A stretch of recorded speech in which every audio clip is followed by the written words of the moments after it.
नमो तस् भगवतो अरहतो सम्मा सम्बुद्धस्स। नमो तस् भगवतो अरहतो सम्मा सम्बुद्धस्स। नमो तस् भगवतो अरहतो सम्मा सम्बुद्धस्स। बुद्धं शरणं गच्छामि, धम्मं शरणं गच्छामि, संघं शरणं गच्छामि। द्वितीयं तृतीयं बुद्धं शरणं गच्छामि। द्वितीयं धम्मं शरणं गच्छामि। द्वितीयं संघं शरणं गच्छामि। इतिपिसो भगवा अरहं सम्मा सम्बुद्धो विद्याचरण संपन्नो सुगतो लोकविदो अनुत्तर पुरुषधम्म सारथि सद्धा देवमनुष्यानं बुद्धो भगवन्। स्वाखातो भगवता धम्मो सन्दिठिको अकालिको एहिपस्सिको औपनायिको पच्छतं वेदितवो व्युतो। सुपटिपन्नो भगवतो सावकसङ्गो भुजपटिपन्नो भगवतो सावकसङ्गो न्यायपटिपन्नो भगवतो सावकसङ्गो सामितिपटिपन्नो भगवतो सावकसङ्गो।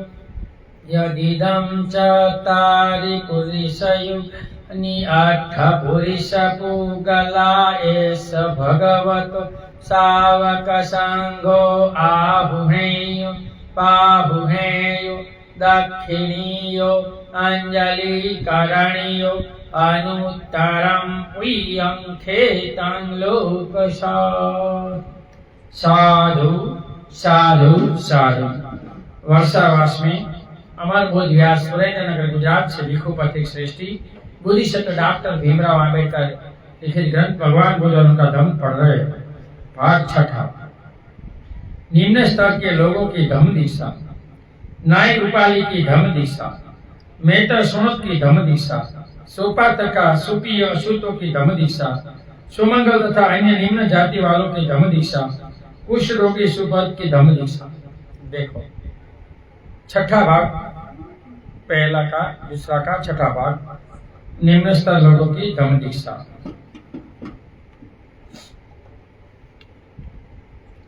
नाई रूपाली की धम्म दिशा। वापस लौटते समय नाई यानी कि हजाम रूपाली ने सोचा, साक्य प्रचंड स्वभाव के हैं, यदि मैं इन गहनों को लेकर लौटा तो यह सोचकर कि मैं अपने साथियों की हत्या करके और उनके गहने लेकर भाग आया, वे मेरी हत्या भी कर सकते हैं, तो मैं भी उसी रास्ते क्यों न जाऊं जिस रास्ते साक्य कुलपुत्र जाकर भिक्षु बने हैं अपना कल्याण करने के लिए, तो मुझे भी चांस है, मैं भी मेरा कल्याण कर दूं। ऐसा हजाम उपाली नाई को सुझा। सचमुच मुझे क्यों न उनके पीछे नहीं जाना चाहिए। नाई उपाली ने अपने से पूछा। तब उनके अपनी पीठ से गहनों की गठरी उतारी और उसे एक पेड़ पर लटका दिया। उसने कहा, जिस यह गठरी मिले वह इसे अपनी समझ कर ले जाए। इसके बाद वह साइकियों के पीछे पीछे जाने के लिए चल पड़ा। प्याम जी भाई ऊपर छोड़ो, बीजू बटन इको नो ओछું કરો, इको વધારો ऊपर થી बीजू ओछું કરવાનું છે। Okay okay. साइकियों ने उसे दूर से आते देखा तो बोले, उपाली तू लौट किस लिए आया? सवाल करते, तो क्यों वापस आया? तब उसने अपने मन की बात कही। शाक्य कुल पुत्र बोले, उपाली, तूने अच्छा किया कि तुम वापस नहीं गया।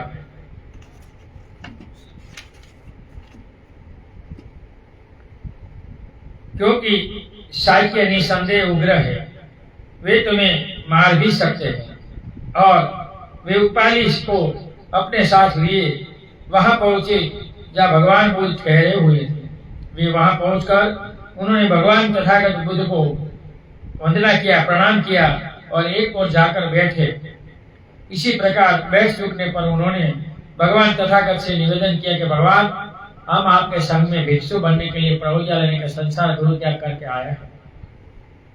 भगवान, हम शाक्य लोग बड़े अभिमानी हैं, स्वभाव के है, तुच्छ है, और यह उपाली नाय चिरकाल के लिए हमारी सेवा करता चला आ रहा है। भगवान, पहले इसे ही प्रवजित उपसंबित करे ताकि हम इसे अपने से बड़ा मानकर अभिवादन करें, इसे हाथ फैलाकर नमस्कार करें और इसी प्रकार शाक्यों के अभिमान में भी कुछ कमी आए। हम अभिमानी थे, राजा थे, वो हमारा नाय था, हमने कभी इसको मान नहीं दिया, अपमान नहीं दिया है, लेकिन अब हम उसको मान देंगे, इससे पहले दीक्षा लेंगे तो वो हमसे बड़ा हुआ तो हमें इनका अभिवादन करना पड़ेगा। क्योंकि भगवान के धाम में कोई भी आए वो समान समंदर की तरह, सब नदी आती है तो नाम मिट जाता है, ऐसे भिक्षु बनता है उनकी जात मिट जाती है। तब भगवान तथागत ने पहले तो नाई उपाली को ही प्रवजित किया और उपसर्जित किया, उनके बाद उन दूसरे शाक्य कुल पुत्रों को भिक्षु संघ में दीक्षित किया। तो शाक्यों की जो बात थी वो बात मानी भगवान ने और ऐसे ही दीक्षा की सिस्टम की। यहाँ ये पहला भाग समाप्त, पेटा भाग, दूसरा पेटा भाग। मेहता सोनत की धम्म दीक्षा। राजगृह में एक सोनित नाम का मेहतर यानी वाल्मीकि समाज का, अंगी समाज का व्यक्ति रहता था। गृहस्थों द्वारा सड़क पर फेंका हुआ कूड़ा कचरा साफ करता था, रोड साफ करता था। अभी भी वाल्मीकि समाज वही करते हैं गुजरात में। उनकी जीविका का साधन यही था। यह परंपरागत निम्न पैसा वर्षों से चला आ रहा था, इनके बाप दादा सब यही करते हैं। उस समय सोनित कूड़ा कचरा इकट्ठा कर ढेर लगा रहा था, जिस वह बाद में एक टोकरी में छोटी सी गाड़ी में डालने वाला था और उस गाड़ी को खींचकर ले जाने वाला था।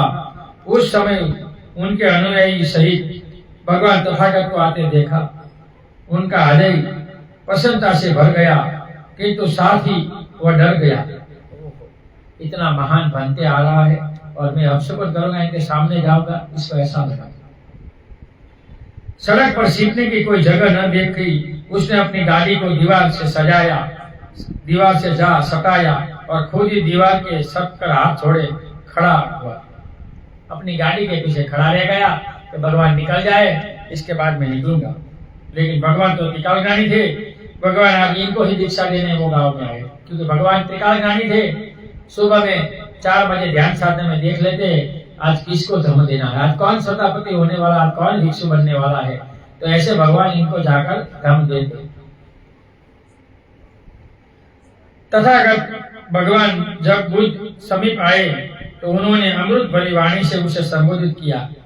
सुनित, यह तुम्हारा दरिद्र जीविका का साधन क्या है? भगवान, ये कूड़ा कचरा उठाना हमारा दरिद्र का साधन है। क्या तुम घर छोड़कर संघ में प्रवेश कर सकते हो? ये सब फेंककर तो भिक्षु बन सकते हो? भगवान ने सुनत को पूछा।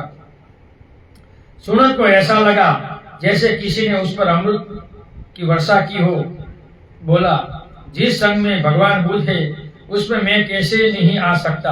कृपया आप मुझे संघ में प्रवेश करें, मैं भी भिक्षु बनना चाहता। अपनी गाड़ी रखी और चल दिया भगवान के पास। गंगा नदी में जय स्नान करके मुंडन करके आ गया और भगवान ने इनको भिक्षु बना दिया। तब भगवान ने कहा, भिक्षु आओ। इस वचन से ही सोनित को प्रवज्ञा और उपसंधा मिली तथा वह पात्र चिवर युक्त हो गया। भगवान के दूसरे भिक्षु के पास पात्र और चिवर थे, वो दे दिया और इनको भिक्षु बना दिया। भगवान बुद्ध ने उसे विहार ले गए तथा धर्म और विनय की शिक्षा दी। शील, संयम और स्वयं स्वामित्व से मनुष्य विशुद्ध हो जाते हैं, तो इनको विशुद्ध बनाया।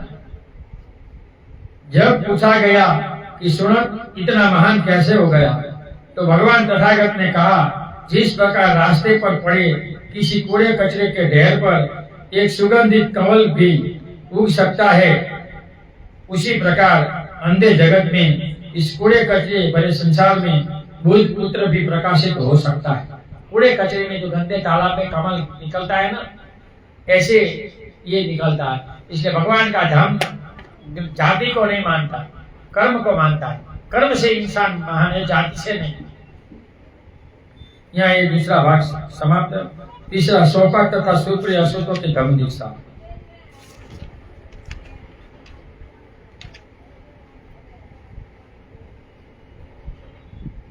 स्वपाक श्रावस्ती का एक अछूत बालक था। प्रसव वेदना के समय उनकी मां बेहोश हो गई। उनके पति और संबंधियों ने सोचा कि वह मर गई है। वे उसे स्मशान में ले गए और वहां उनके लिए चिता तैयार की। लेकिन उस समय इतना पानी बरसा और ऐसा तूफान आया कि चिता की आग लगाना सकना असंभव हो गया। इसलिए लोग उसे यूं ही चिता छोड़कर चले गए। तो बुद्ध काल में स्मशान में ऐसे लाशें रख देते थे कि दूसरे प्राणी खा सके, लेकिन यह तो जला सकने का कोई प्रॉब्लम ही नहीं था। स्वपाक की मां उस समय तक मरी नहीं थी, वह बाद में मरी।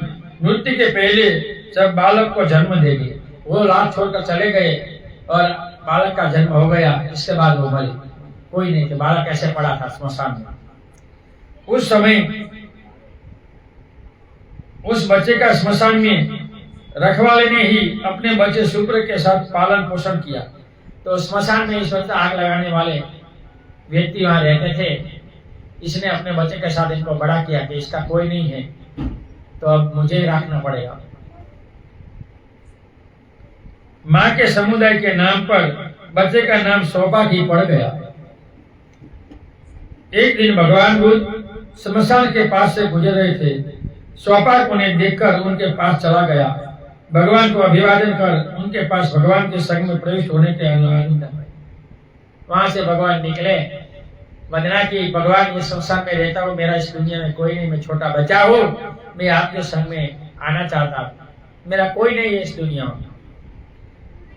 उस समय स्वपाक की आयु केवल 7 वर्ष की थी। भगवान बुद्ध ने उसे अपने पिता की अनुमति लाने के कहा। स्वपाक जाकर अपने पिता को ही ले आया।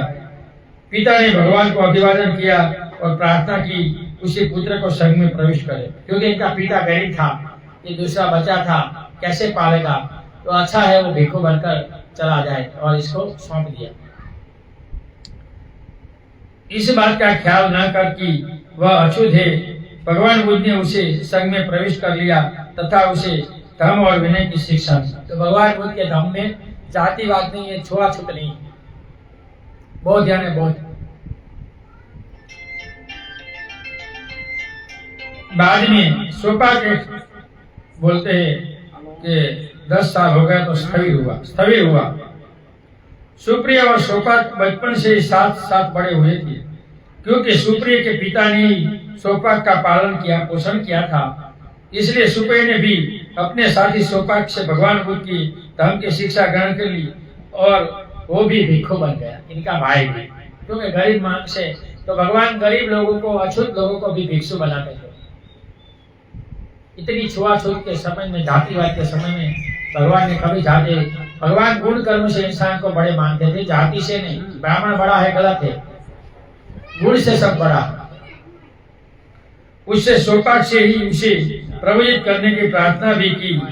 उनके समुदाय के हिसाब से स्वपाक शुक्र की अपेक्षित निम्न समुदाय का था, तो फिर भी इनको दीक्षा दी।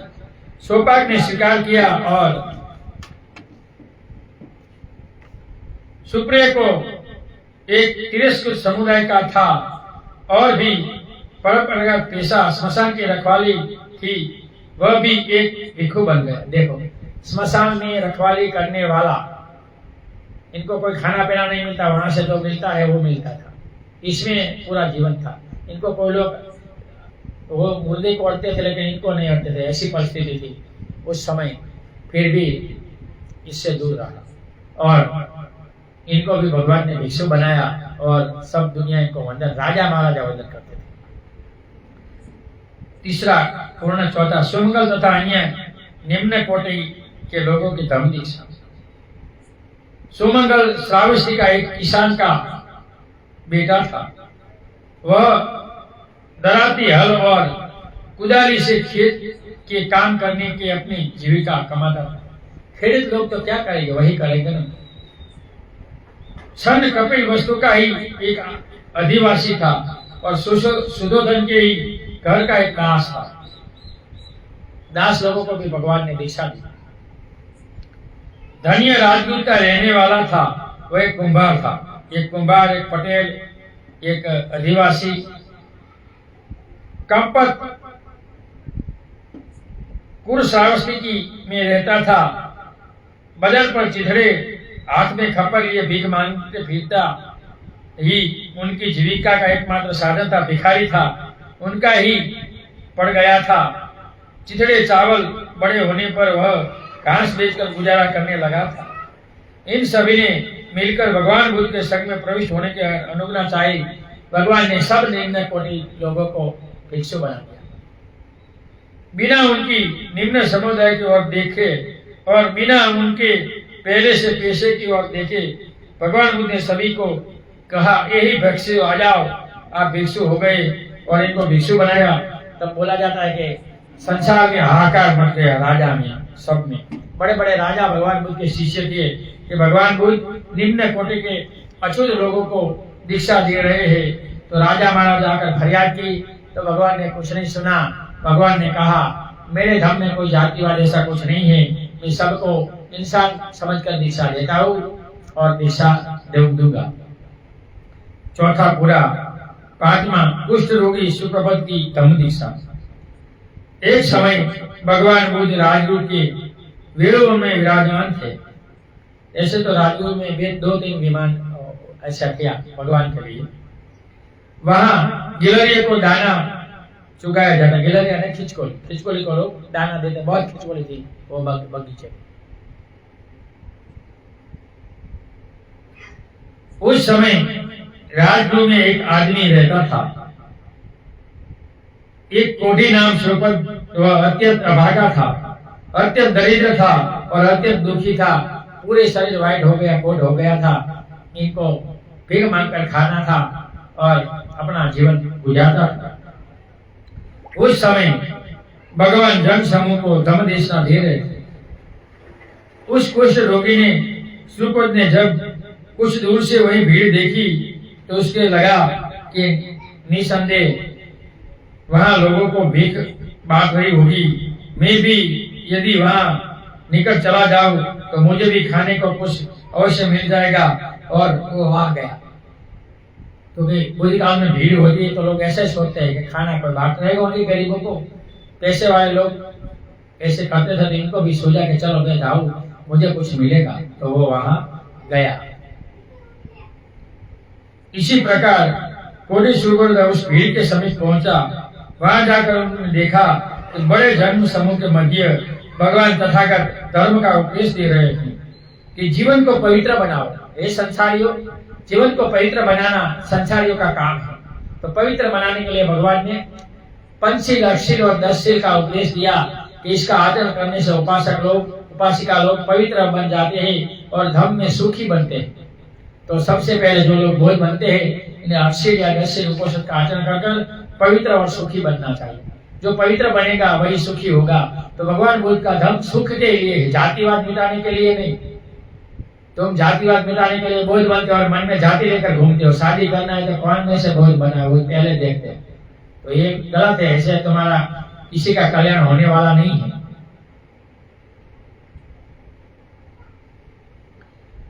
उसने सोचा यहाँ भीख तो नहीं बट रही है, यहाँ तो भगवान श्रमण गौतम धर्म उपदेश दे रहा है।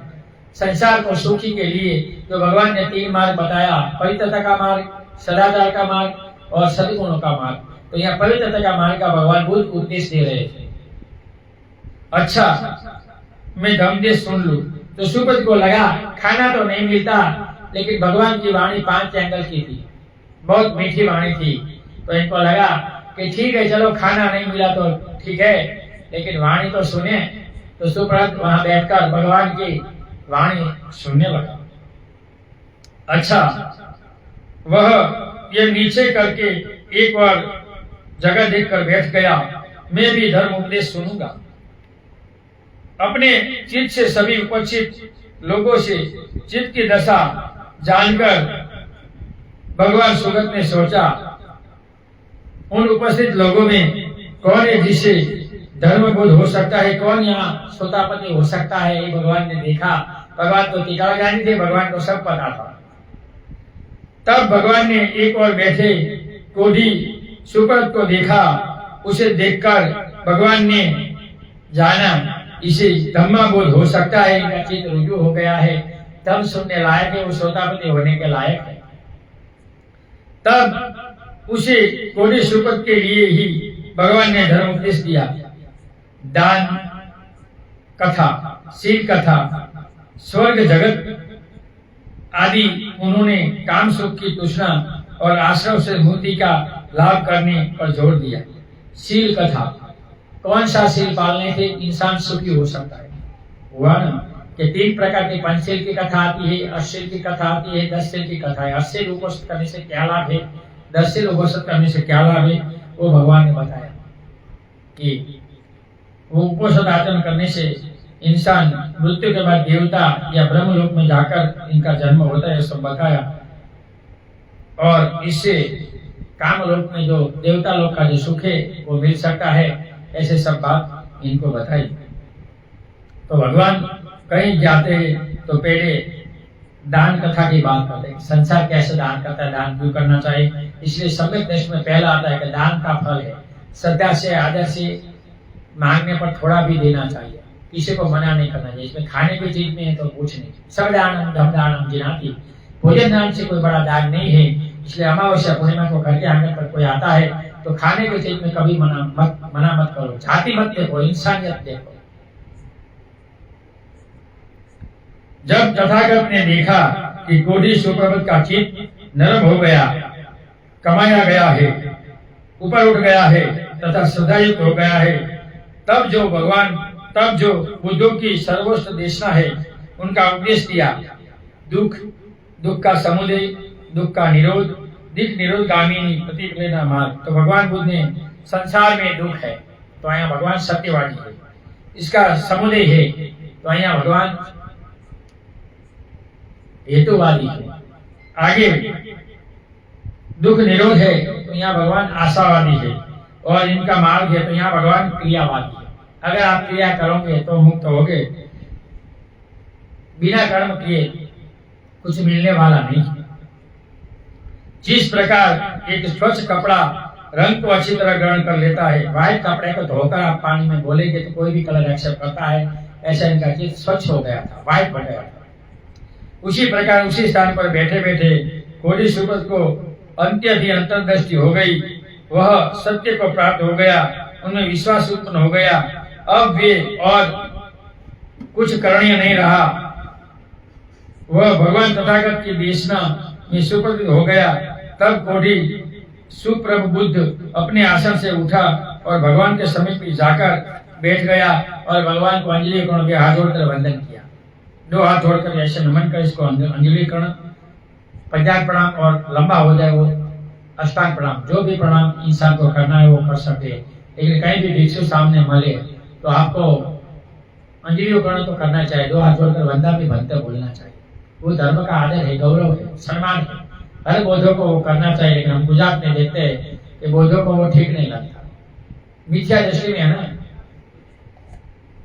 इसी प्रकार बैठे हुए उसने भगवान से निवेदन किया, अद्भुत है भगवान, अद्भुत है।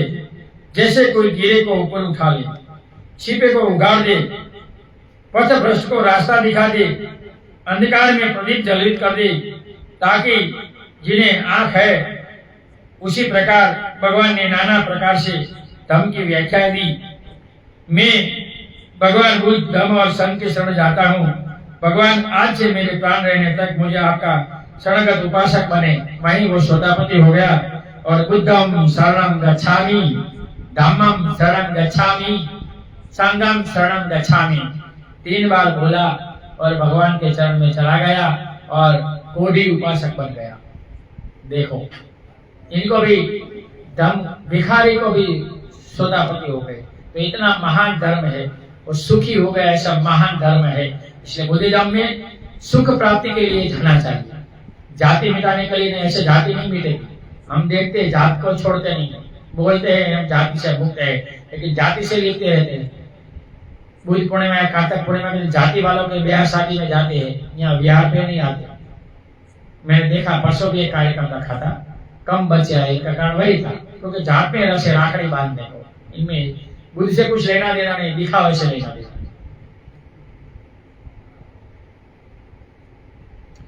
तब भगवान तथागत की वाणी द्वारा चेतनता और प्रसन्नता प्राप्त कोढ़ी सुपद अपने स्थान से उठा और भगवान को अभिवादन कर वहां से विदा हुआ। भगवान को अभिवादन किया, 3 चक्कर लगाया और वहां से गया। श्रोतापति हो गए। पूरे संसार जगत जन्म मन चक्र का पता चल गया। आनापान सभी ध्यान नियमित नाम स्मरण से करने से रोज कोई भी व्यक्ति 10 मिनट करता है तो मृत्यु समय समीप होती है तो 3 महीने पहले इसको पता चल जाता है मुझे जाना है। लेकिन करेंगे तो बिना करे कुछ नहीं। कम से कम 10 साल करना है। इसको करना है तो हमें मिलो, वो सूत्र में दूंगा, इनका कल्याण हो जाएगा। दुर्भाग्यवश दुर्घटना हो गई। एक तरुण बछड़े ने रास्ते में उस कोढ़ी सुबह की सींग घोष कर जान से मार दिया और वहां मृत्यु हो गई। श्रोतापति के बाद वो मृत्यु हुआ और स्वर्ग में जा चला। देखो भिखारी, क्योंकि कोई सींग वाला बैल था छोटा, वो बुराता हुआ और इसको भिखारी को सुबह कोढ़ी के सिंह मारा और उनको मार दिया। यहाँ ये 6ठा भाग पूर्ण होता है। 7वां भाग हम कल पढ़ेंगे। हमारा समय भी हो गया है। ऑनलाइन और सामने सुनने वाले सभी लोगों को सुने हुए धम्म के पुण्यानुमोदन करता हूँ कि सुने हुए धम्म से आप सभी लोग सुखी हो, निरोगी हो, आपका कल्याण हो, आपका मंगल हो। सामने और ऑनलाइन सुनने वाले सभी लोगों को भाषा के कारण, वाणी के कारण समझाने का जितना प्रयत्न मैंने किया वो किया। मेरी वाणी के कारण, समझाने के कारण किसी को दुख लगा है तो मेरा कोई ऐसा इरादा नहीं है। जो आज जोड़कर क्षमा चाहता हूँ, क्षमा करें। नथि में शरणम आयम, बुद्धो में शरणम वरम, एतेन सच्चवाजेनम होतु मे जय मंगलम। नथि में शरणम अयम, धम्मो में शरणम वरम, एतेन सच्चवाजेनम होतु मे जय मंगलम।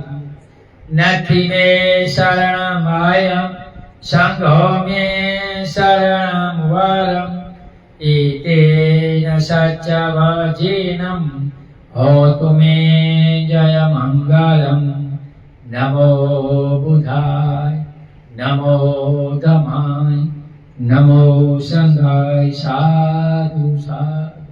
सबका मंगल हो, सबका कल्याण हो, सब सुखी हो, सब सुखी हो, सब सुखी हो।